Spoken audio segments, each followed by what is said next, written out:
वकील साहब और मुतासरीन कचहरी ने इंसाफ की राह में हायल रोड़े का नाम जज साहब का रीडर बताया है। फाजिल अदालत के साथ जुड़ा हुआ ये क्लर्क किस कदर बाअसर कागजी गुर्गा है, जरा मजीद जानते हैं।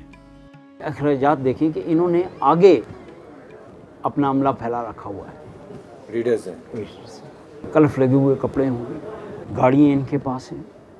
रीडर की कितनी तनख्वाह है? सर जी कितनी, 3 नहीं 4 5 होगी। मेरा नाम शाहिद हुसैन जी, मैं रीडर हूँ सिविल जज की अदालत में। इतने ज़्यादा आवाम तंग क्यों है रीडर से? पहले तो कुछ थोड़ा सा इस बारे में फरमाइए, जितना आप मेरे बारे में अगर कोई तंग है तो मैं उसका जवाब दे सकता हूँ। क्यों तंग हैं लोग बाकी रीडरों के? बाकी के बारे में वही बता सकते हैं, अगर मेरे बारे में है तो मैं उसका जवाब। अच्छा, आपको इस सारे सिस्टम के साथ लड़ने में प्रॉब्लम कोई नहीं, क्योंकि ऑनेस्ट आदमी को चलने नहीं दिया जाता? नहीं, मुझे तो कोई प्रॉब्लम नहीं है। आवाम जो है ये पैसे ऑफर करती है।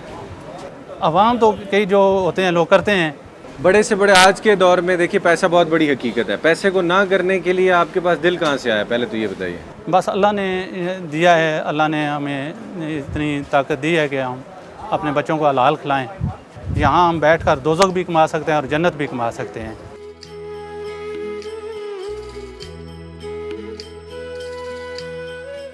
इस्लामाबाद कचहरी में फाजिल जज के रीडर शाहिद की ईमानदारी के चर्चे जरूर हैं और दुखी इंसानियत के लिए इंसाफ के दिल में एहसास भी काबिल तारीफ है, लेकिन ये बीबी एक काबिल एहतराम जज साहब के रीडर के हाथों बड़ी बुरी तरह से सताई हुई हैं।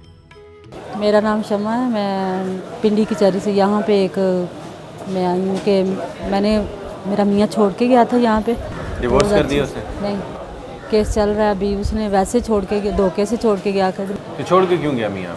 पता नहीं क्यों छोड़ के गया था। वैसे ही सास मेरी उधर रहने नहीं देती थी घर में, अकेला अकेला। जज का रीडर है वो, वैसे उधर सियालकोट में। मियाँ साहब खुशहाल आदमी थे, पैसे वैसे ठीक? हाँ, जज का रीडर है ना, सही ठीक ठाक। नहीं तो कितनी तनख्वाह होती है रीडर की? बहन रिश्वत लेता था लोगों से। खुद बताता भी था आपको? हाँ, लेके आता था अपनी बहन को, जब पकड़ाता तो मैं देखी। तो रिश्वत के पैसे आपको नहीं देता था? मुझे तो कोई भी नहीं ना देता था, ना तनख्वाह से ना वैसे। तो कितने पैसे रोज के कमाता था? घर में 30,000, कभी 2,000, कभी रोज़ाना के, कभी 15,000 रोजाना के। यानी वो रीडर साहब 30,000 रुपये महीना अपनी बहन को देते थे। शमा बीबी ने तो फाजिल जज के रीडर और अपने शौहर का कोई पर्दा नहीं रहने दिया।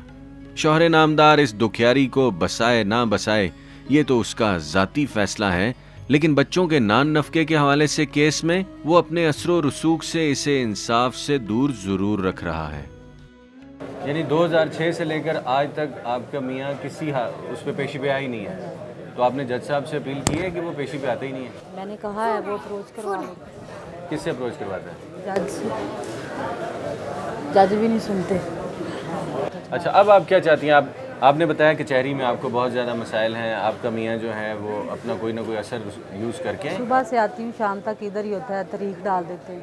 बस अपील यही है मेरी कि मुझे इंसाफ दिया जाए, मेरे बच्चों को खर्चा दिलवाया जाए मुझे, और मैं अपने घर में जाना चाहती हूँ, वो मुझे लेके जाए।